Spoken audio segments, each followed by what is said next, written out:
Welcome to Right versus Left News, your daily briefing on the stories that matter, told from both sides of the aisle. I'm your AI host, Chris, and each day I bring you the most important political and cultural news, with perspectives from conservative and progressive voices. No spin, no agenda, just the facts and the opinions that shape our national conversation. Let's dive in. It's Saturday, May 23rd, 2026. Here's what we're watching. In Washington, Kevin Warsh was sworn in yesterday as the new chair of the Federal Reserve. Markets are parsing what that could mean for interest rates and for the bank's independence. At the White House, Director of National Intelligence Tulsi Gabbard announced she's stepping down, citing her husband's cancer diagnosis, an abrupt change in the national security team. Overseas and in tech, the United States and Sweden inked a new technology prosperity deal, aimed at collaboration across AI, quantum energy, and space. Speaking of space, SpaceX's upgraded Starship V3 took flight from Texas, a milestone with implications for NASA's moon plans. And back on Earth, early voting wrapped up in Texas ahead of Tuesday's primaries and runoffs, including the closely watched Cornyn-Paxton Senate showdown. Before we jump into today's stories, a quick word from our sponsors. This episode is brought to you by Family GPT, the AI chat platform actually designed for kids. If your children are curious about ChatGPT but you're worried about what they might see, Family GPT gives you full parental controls, content filtering, and the ability to align responses with your family's values. Whether Christian, Muslim, Jewish, secular, and many more. Monitor every conversation, set usage limits, and let your kids explore AI safely.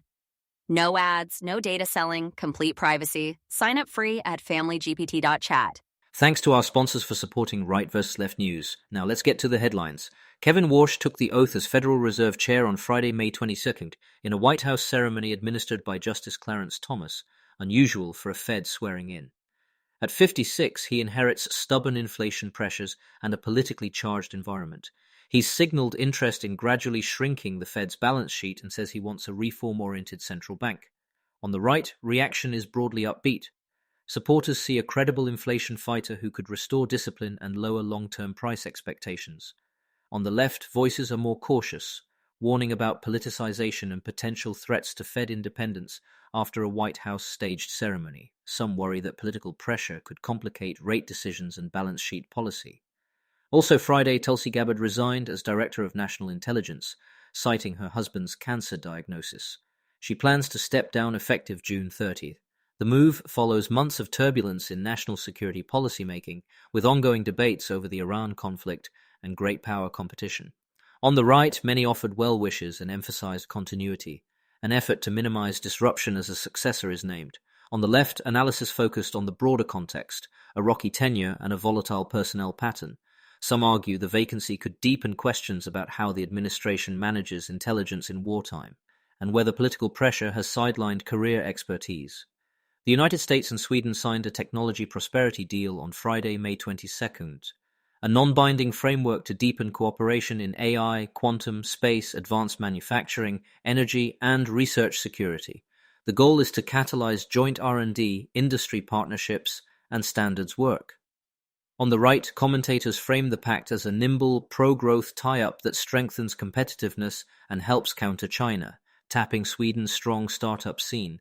On the left, skepticism centers on who benefits and how guardrails are enforced. Critics worry about regulatory capture and argue for transparency, labor protections, and environmental standards so these partnerships don't become handouts to big tech. We'll be right back with more of today's news after this brief message. This episode is brought to you by Family GPT, the AI chat platform actually designed for kids. If your children are curious about ChatGPT but you're worried about what they might see, Family GPT gives you full parental controls, content filtering, and the ability to align responses with your family's values. Whether Christian, Muslim, Jewish, secular, and many more. Monitor every conversation, set usage limits, and let your kids explore AI safely. No ads, no data selling, complete privacy. Sign up free at familygpt.chat. Thanks again to our sponsors. Now back to the news. SpaceX launched its upgraded Starship V3 from Starbase, Texas on Friday, an uncrewed test of its tallest and most powerful configuration to date. NASA is counting on Starship for future lunar missions. V3 features upgraded engines and avionics, with a planned splashdown after roughly an hour aloft. On the right, many celebrate the flight as a U.S. innovation win, proof that lighter touch regulation can accelerate breakthroughs. On the left, there's applause for the science paired with calls for accountability, environmental impacts near launch sites, workplace safety, diversified suppliers, and clear safety milestones before crewed missions. Early voting ended Friday for Texas's May 26 runoffs, headlined by the Republican Senate showdown between longtime Senator John Cornyn and Attorney General Ken Paxton, who just picked up President Trump's endorsement this week. Democrats have nominated State Representative James Tallarico to face the GOP winner in November. On the right, Trump's backing is seen as a potent boost for Paxton with primary voters, a choice between a fighter aligned with the president's agenda and an institutionalist viewed as too DC-friendly. On the left, analysts highlight electability concerns and Paxton's controversies, suggesting Cornyn might run stronger against Tallarico statewide. It's a broader test of whether MAGA-aligned candidates help or hurt Republicans in swing suburbs come November. Here's the quick recap. Since Friday, May 22nd, we've seen a leadership change at the Fed, a high-profile resignation atop U.S. intelligence, a U.S.-Sweden tech pact with big implications for AI and innovation, a milestone Starship test, and Texas voters setting the table for pivotal November matchups. We'll keep watching what shifts next: policy, politics, markets, and the road to Election Day. That's it for today's episode of Right versus Left News. Remember, understanding both sides isn't about picking a team. It's about being informed.